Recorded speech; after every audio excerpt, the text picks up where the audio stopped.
ونستعينه ونستغفره ونعوذ بالله من شرور أنفسنا ومن سيئات أعمالنا من يهده الله فلا مضل له ومن يضلل فلا هادي له وأشهد أن لا إله إلا الله وحده لا شريك له وأشهد أن محمدا عبده ورسوله يا أيها الذين آمنوا اتقوا الله حق تقاته ولا تموتن إلا وأنتم مسلمون يا أيها الناس اتقوا ربكم الذي خلقكم من نفس واحدة وخلق منها زوجها وبث منهما رجالا كثيرا ونساء واتقوا الله الذي تساءلون به والأرحام إن الله كان عليكم رقيبا يا أيها الذين آمنوا اتقوا الله وقولوا قولا سديدا يصلح لكم أعمالكم ويغفر لكم ذنوبكم ومن يطع الله ورسوله فقد فاز فوزا عظيما أما بعد فإن خير الحديث كتاب الله وخير الهدي هدي محمد صلى الله عليه وسلم وشر الأمور محدثاتها وكل محدثة بدعة وكل بدعة ضلالة وكل ضلالة في النار۔ نبی اکرم صلی اللہ علیہ وسلم نے غزوہ حنین کے بعد مسلمانوں میں مال غنیمت تقسیم کیا، اور ان اموال میں ایک مال وہ تھا جس میں نبی علیہ الصلوۃ والسلام کو اللہ کی طرف سے مکمل حق حاصل تھا کہ آپ یہ مال جسے چاہیں دیں اور جسے چاہیں نہ دیں۔ تو آپ علیہ الصلوۃ والسلام نے وہ مال کئی ایسے لوگوں میں تقسیم کیا جو نئے نئے مسلمان ہوئے تھے، انہیں 100 اونٹ دے دیے۔ 100 اونٹ بہت بڑی بات ہے۔ ایک اونٹ اگر آپ 4 لاکھ 5 لاکھ روپے کا بھی کریں تو 100 اونٹ کتنا پیسہ ہوا آپ اندازہ کر سکتے ہیں۔ ایک آدمی کو 100 اونٹ بھی دیے، اقرا بن حابس کو، عیینہ بن حصن کو۔ تو ایک آدمی نے کہا کہ نبی علیہ الصلوۃ والسلام نے عدل و انصاف سے کام نہیں لیا، آپ نے جو مال تقسیم کیا ہے اس مال کی تقسیم کے پیچھے یہ ارادہ نہیں لگتا کہ اللہ کو راضی کیا جائے۔ تو جناب عبداللہ بن مسعود رضی اللہ عنہ نے یہ بات نبی علیہ الصلوۃ والسلام کو بتائی کہ فلاں آدمی نے اس قسم کے الفاظ کہے ہیں۔ تو آپ علیہ الصلوۃ والسلام نے کہا تھا کہ اگر اللہ انصاف نہیں کرے گا، اللہ کے رسول انصاف نہیں کریں گے تو پھر کون انصاف کرے گا؟ پھر آپ نے کہا تھا کہ اس آدمی کی نسل میں سے ایسے لوگ پیدا ہوں گے جو اس قدر قرآن کی تلاوت کیا کریں گے کہ تم لوگ ان کی تلاوت کے سامنے اپنی تلاوت کو حقیر جانو گے، ان کے روزوں کے سامنے اپنی روزوں کو حقیر جانو گے، ان کی نمازوں کے سامنے اپنی نمازوں کو حقیر جانو گے، لیکن ان کی تلاوتیں ان کے حلق سے نیچے نہیں اتریں گی۔ یہ لوگ دین اسلام سے ایسے نکل جائیں گے جیسے کسی شکاری جانور کو تیر مارا جائے اور وہ اتنا تیز ہو کہ اس جانور کی ایک سائڈ پہ وہ تیر لگے، دوسری جانب سے باہر نکل جائے، اور آپ تیر کو اٹھا کے دیکھیں تو اس میں کسی قسم کا نام و نشان نہیں ہوگا جس سے پتہ چلے کہ یہ ایک شکاری جانور کے بیچ میں سے گزر کر آیا ہے، نہ خون کا نشان نہ کوئی اور نشان۔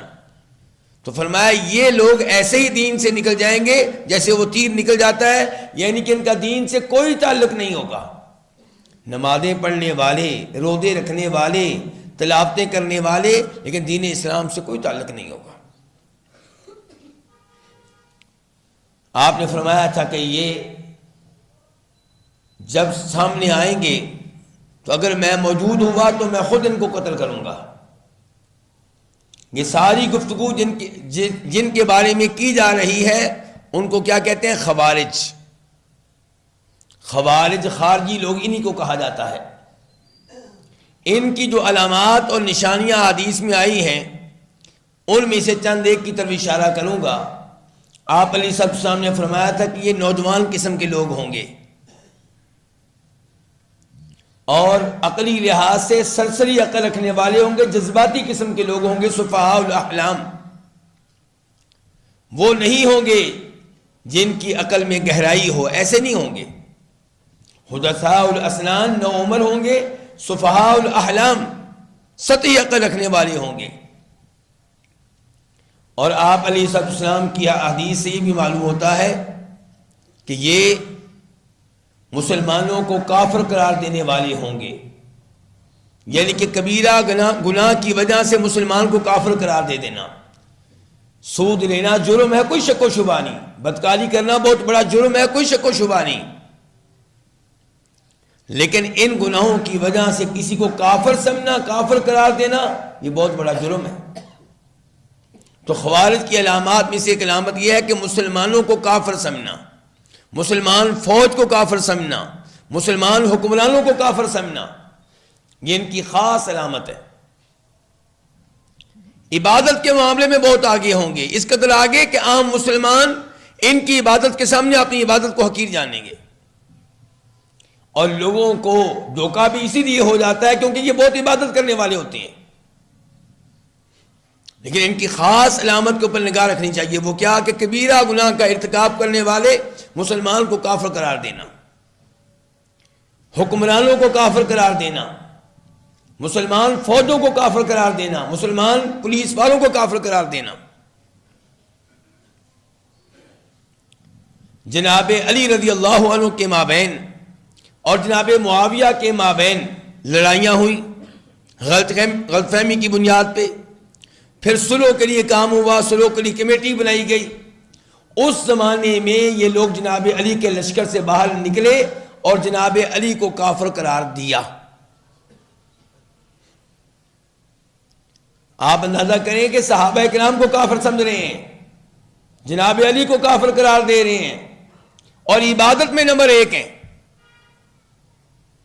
تو جناب علی رضی اللہ عنہ نبی علیہ السلام کی احادیث کے مطابق ان سے لڑنے کے لیے تیار ہو گئے کہ یہ وہی لوگ ہیں جن کے بارے میں اللہ کے رسول نے فرمایا تھا علیہ السلام ان سے قتال کیا جائے گا، لڑائی لڑی جائے گی.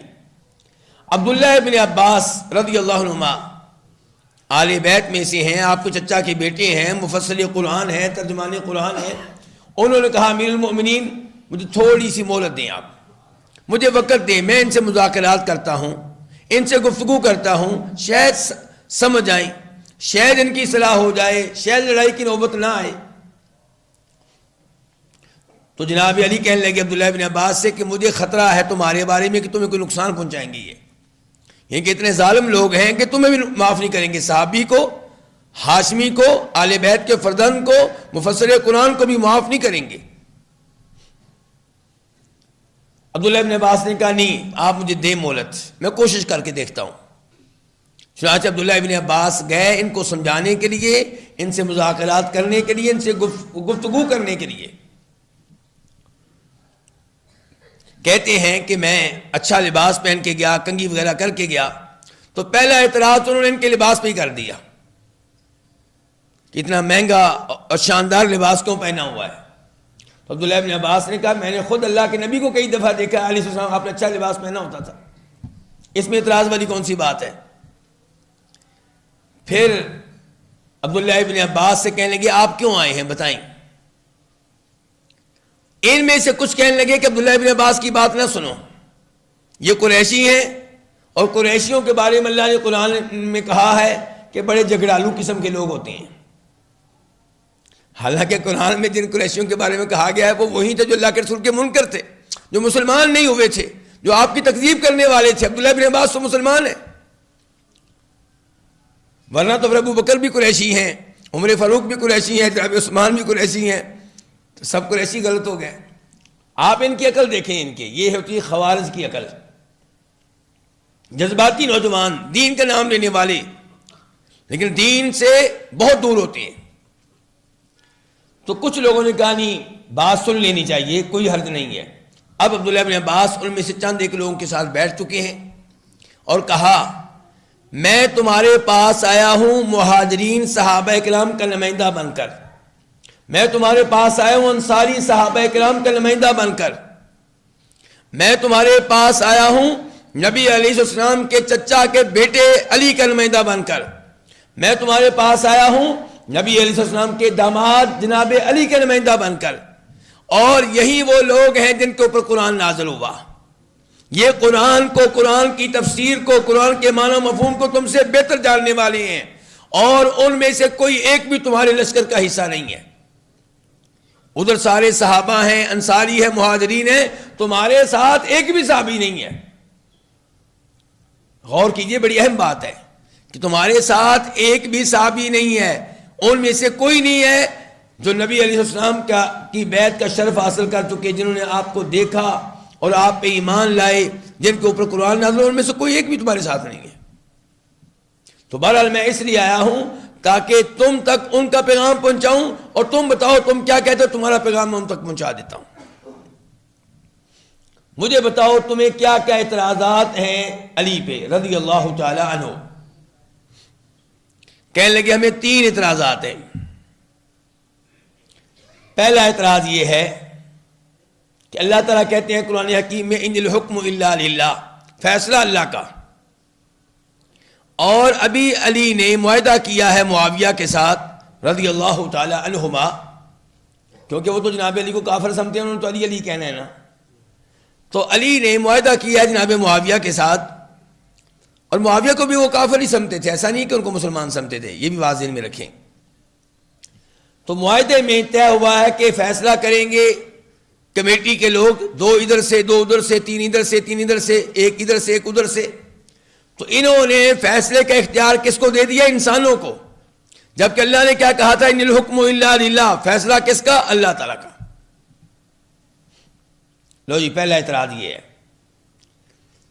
عبداللہ بن عباس کہنے کے دوسرا اعتراض، کہنے کے دوسرا اعتراض یہ ہے کہ انہوں نے لڑائی لڑی، اشارہ تھا جناب معاویہ کی طرف کہ ان کے لشکر سے لڑائی لڑی، اور لڑنے کے بعد کامیابی ملنے پہ ان کا مال بطور غنیمت حاصل نہیں کیا، ان کے مال کو ہاتھ نہیں لگایا، نہ ہی ان کے قیدیوں کو غلام بنایا، ان کی عورتوں کو لونڈی بنایا۔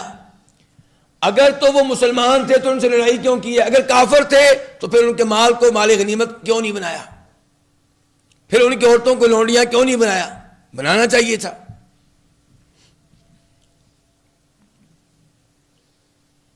تیسرے نمبر پہ کہ انہوں نے جب وہ معاہدہ لکھا جا رہا تھا ان کے مابین اور معاویہ کے مابین، تو وہاں ان کے نام کے ساتھ امیر المومنین تھا کہ مومنوں کے سربراہ ہیں، مسلمانوں کے خلیفہ ہیں، لیکن مخالفین نے اعتراض کیا، انہوں نے کہا کہ اگر ہم آپ کو امیر المومنین مان لیں پھر لڑائی کس بات کی؟ امیر المومنین آپ اپنے نام کے ساتھ نہیں لکھ سکتے، انہوں نے امیر المومنین مٹا دیا ہے۔ اچھا، پھر یہ مومنوں کے اگر امیر نہیں ہے تو پھر کافروں کے ہوں گے؟ یہ ہے خوارج کی عقل، دیکھتے جائیں آپ۔ تو عبداللہ بن عباس نے کہا تمہارے اعتراضات ختم ہو گیا؟ کہتے ختم ہو گیا۔ کہا اب مجھے یہ بتاؤ کہ اگر میں قرآن سے اور احادیث کے ذریعے تمہاری رہنمائی کروں تو مان جاؤ گے؟ کہتے مان جائیں گے۔ عبداللہ بن عباس نے کہا اب دیکھیے میرے بھائیو، قرآن کی ایک آیت کو قرآن کی دوسری آیت کے ساتھ سمجھنے میں آسانی ہوتی ہے۔ انسان کئی دفعہ ایک آیت کا معنی غلط سمجھ رہا ہوتا ہے، دوسری آیت کے ذریعے درست معنی تک پہنچنے میں مدد ملتی ہے۔ ایک آیت کا معنی انسان غلط سمجھ رہا ہوتا ہے، احادیث کے ذریعے اس آیت کا معنی سمجھنے میں انسان کو آسانی ہو جاتی ہے۔ تو کہا ذرا اس آیت پہ غور کرو جو میں پڑھنے لگا ہوں۔ وہ کیا آیت ہے؟ اللہ تعالیٰ فرماتے ہیں کہ حالت احرام میں عمرہ کرنے والے کو، حج کرنے والے کو شکار کرنے کی اجازت نہیں ہے۔ سمندری شکار کر سکتا ہے، جنگلی شکار نہیں کر سکتا، ہرن کا شکار نہیں کر سکتا، خرگوش جو جنگلی خرگوش ہوتا ہے اس کا شکار نہیں کر سکتا، جتنے بھی یعنی کہ جنگلی جو جانور ہیں ان کا شکار نہیں کر سکتا، جنگلی گدھے کا شکار نہیں کر سکتا، پالتو گدھا تو ویسے ہی حرام ہے لیکن جنگلی گدھا اس کی بات ہو رہی ہے۔ اللہ کہتے ہیں ومن قتلہ منکم متعمدا، جو تم میں سے حالت احرام میں ہو، عمرے پہ جا رہا ہو، حج پہ جا رہا ہو، حالت احرام میں ہو، پھر بھی وہ شکار کر لے، حالانکہ پابندی تھی، اب سزا کیا ہے؟ فجزاء مثل ما قتل من النعام، جیسے جنگلی جانور کا شکار کیا ہے ویسا پالتو جانور اللہ کی راہ میں ذبح کرنا ہوگا۔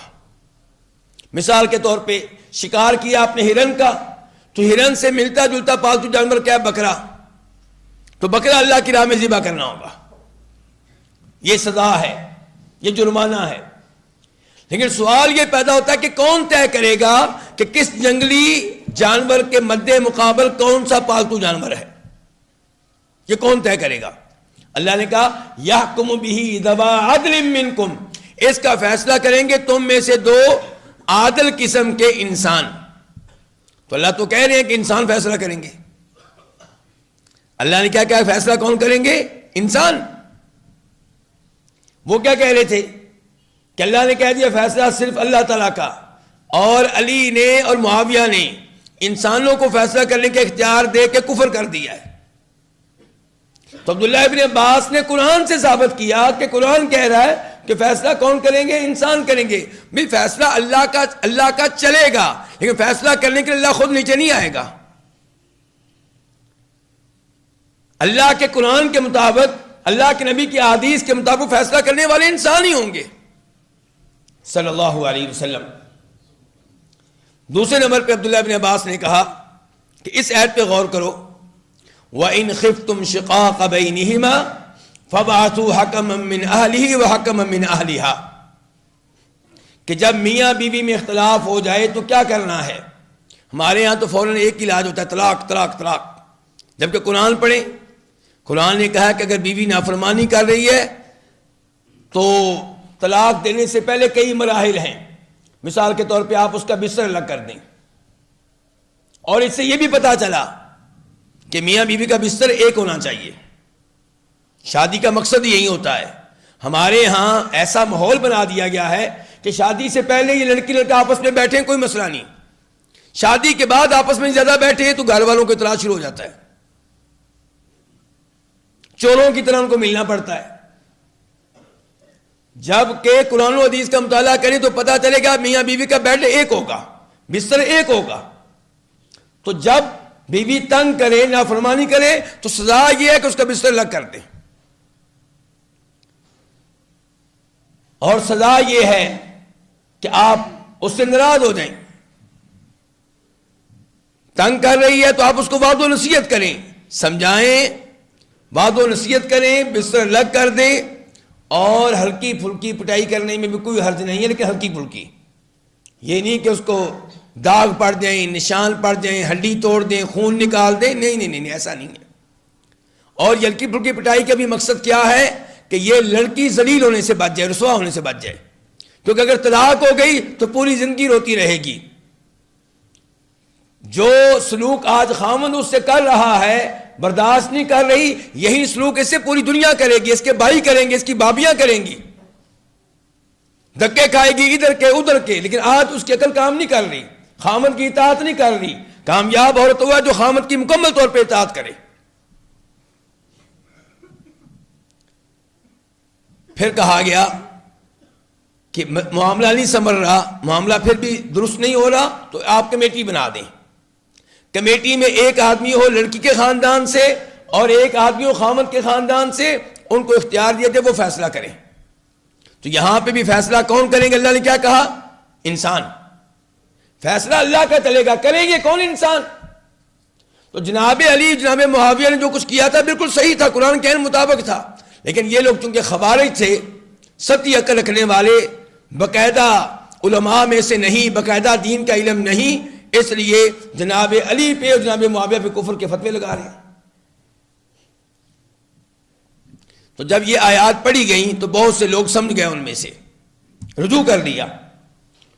کہا دوسرا تمہارا اعتراض یہ تھا کہ انہوں نے جن سے لڑائی لڑی ہے جناب معاویہ کے لشکر سے، تو ان کے مال کو غنیمت کے طور پہ حاصل کیوں نہیں کیا؟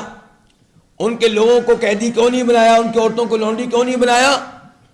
تو جناب علی کی ایسی ہی ایک لڑائی پہلے بھی ہو چکی تھی جس کو جنگ جمل کہتے ہیں، جس میں سیدہ عائشہ بھی بڑے غصے میں تھیں کہ جناب عثمان کو جنہوں نے قتل کیا ہے ان کو گرفتار کیا جائے۔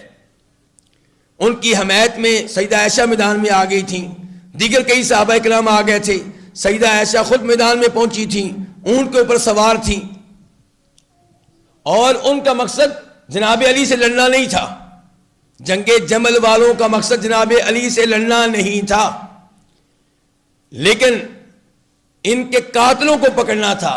لیکن ظاہر ہے جناب علی حکمران تھے، انہوں نے کہا کہ یہ تو نہیں ہو سکتا کہ میری حکمرانی میں کوئی لشکر لڑے میری اجازت کے بغیر، تو وہ میدان میں آئے، ان کا مقابلہ ہوا ان کے ساتھ۔ تو وہاں پہ بھی مسلمان ایک دوسرے کے مد مقابل تھے، تو اس لیے عبداللہ بن عباس نے کہا مجھے یہ بتاؤ کہ مسلمانوں کی جب آپس میں لڑائی ہو جائے تو مد مقابل کو تم سمجھتے ہو کہ قیدی بنایا جائے، غلام بنایا جائے، لونڈیاں بنایا جائے، کیا یہ پسند کرو گے کہ سیدہ عائشہ کو لونڈی بنایا جائے؟ تمہاری ماں ہے، اللہ نے ان کو تمہاری ماں قرار دیا، وازواج امہاتہم۔ اگر تم کہتے ہو کہ تمہاری ماں نہیں ہے تو قرآن کے ساتھ کفر کرو گے، اگر کہتے ہو ماں ہونے کے باوجود ان کو لونڈی بنایا جائے گا پھر بھی کفر کرو گے۔ اب بتاؤ، اب خاموش۔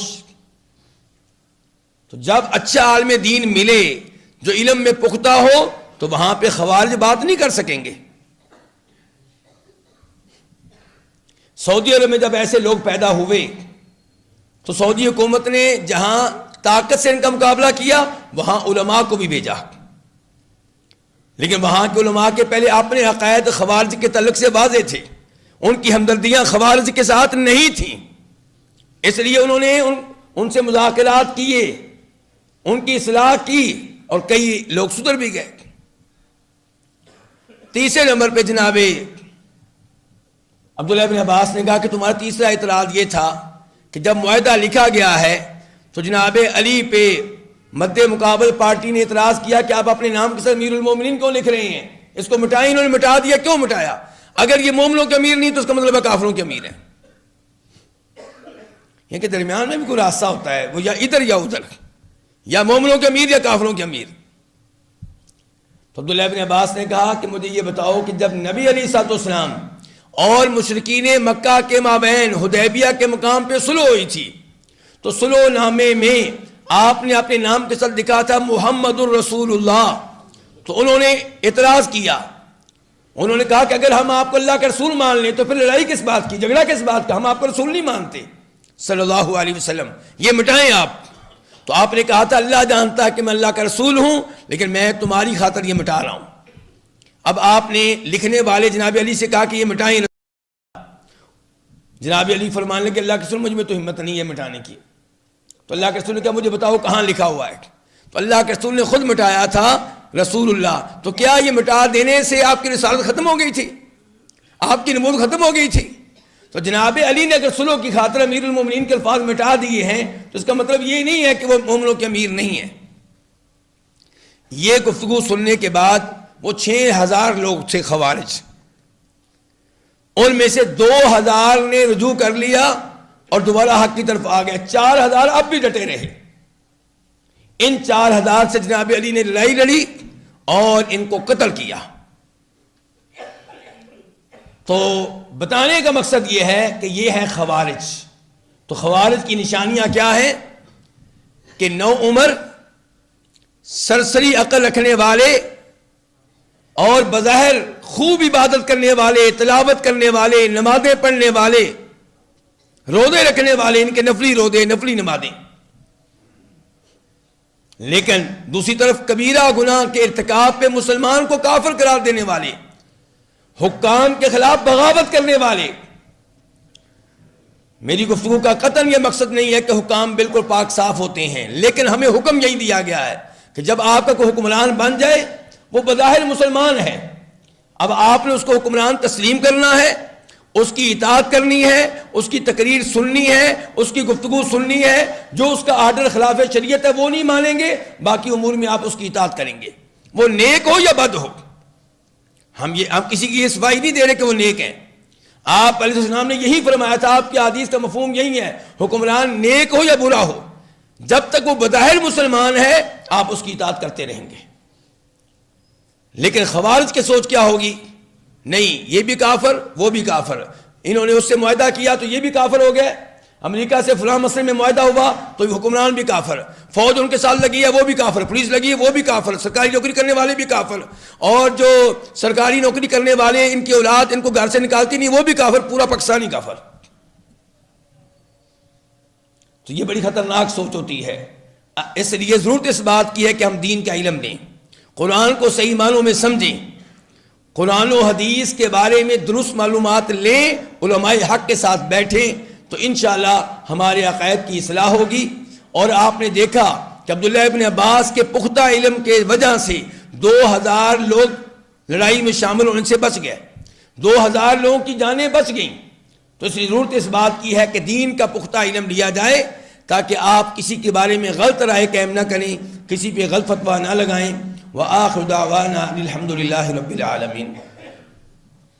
ان الحمد للہ نحمده ونستعینه ونستغفره ونعوذ باللہ من شرور انفسنا ومن سیئات اعمالنا من يهده الله فلا مضل له ومن يضلل فلا هادي له واشهد ان لا اله الا الله وحده لا شريك له واشهد ان محمدا عبده ورسوله۔ یہ سوال کیا گیا ہے کہ نومولود بچے کے کان میں اذان دینے کے حوالے سے وضاحت درکار ہے احادیث کی روشنی میں۔ تو گزارش یہ ہے کہ جو بچہ ابھی بھی پیدا ہوا ہے اس کے کان میں اقامت کہنا، اس بارے میں جو روایات آتی ہیں انتہائی ضعیف ہیں، ان کی نسبت نبی علیہ الصلوۃ والسلام کی طرف ثابت نہیں ہے، اس لیے بچے کے کان میں اقامت دینے سے گریز کرنا چاہیے۔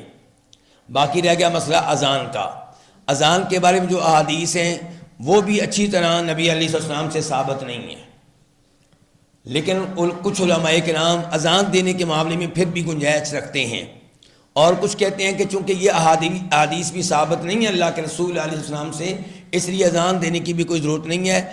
ہمیں پتہ ہے کہ جو بھی بچہ پیدا ہوتا ہے وہ اسلام پہ پیدا ہوتا ہے، کل مولود یولد الفطرہ، ہر بچہ اسلام پہ پیدا ہوتا ہے، بعد میں اس کے والدین اس کو یہودی یا عیسائی یا سکھ یا ہندو یا کچھ اور بناتے ہیں۔ نبی علیہ السلام تو جو ثابت ہے صحیح حدیث کے ذریعے وہ یہ ہے کہ بچہ آپ کے پاس لایا جاتا، آپ اس کو گٹی دیتے، اس کے لیے برکت کی دعائیں کیا کرتے تھے، تو اس لیے یہ سب سے بہتر ہے۔ اس کے باوجود اگر کوئی اذان دیتا ہے تو امید ہے کہ انشاءاللہ کوئی حرج نہیں ہوگا، لیکن صحیح معنوں میں یہ احادیث اللہ کے نبی سے ثابت نہیں ہیں کہ بچے کے کان میں اذان دی جائے صلی اللہ علیہ وسلم۔ اور اقامت کی احادیث تو انتہائی گئی گزری ہیں، بالکل بھی ان کا ثبوت نہیں ملتا، اس لیے اقامت سے تو بالکل گریز کریں۔ اور اذان کے معاملے میں بھی بتا رہا ہوں کہ واضح طور پہ کوئی حدیث ثابت نہیں ہے، اور یقین رکھیں کہ ہر بچہ مسلمان ہے جو بھی بچہ پیدا ہوتا ہے، البتہ آپ اس کے لیے برکت کی دعا کریں اور اللہ تعالیٰ سے درخواست کریں کہ یا اللہ اس کو اچھا مسلمان بنانا، حافظ قرآن بنانا، عالم دین بنانا۔ تو اس قسم کی دعائیں کرنی چاہیے جیسا کہ نبی علیہ السلام اس موقع پہ یہ دعائیں کیا کرتے تھے۔ اللہ رب العزت سے دعا کرتے ہیں کہ اللہ تعالیٰ ہمارے تمام بچوں کو نیک بنائے، انہیں قرآن کا حافظ بنائے۔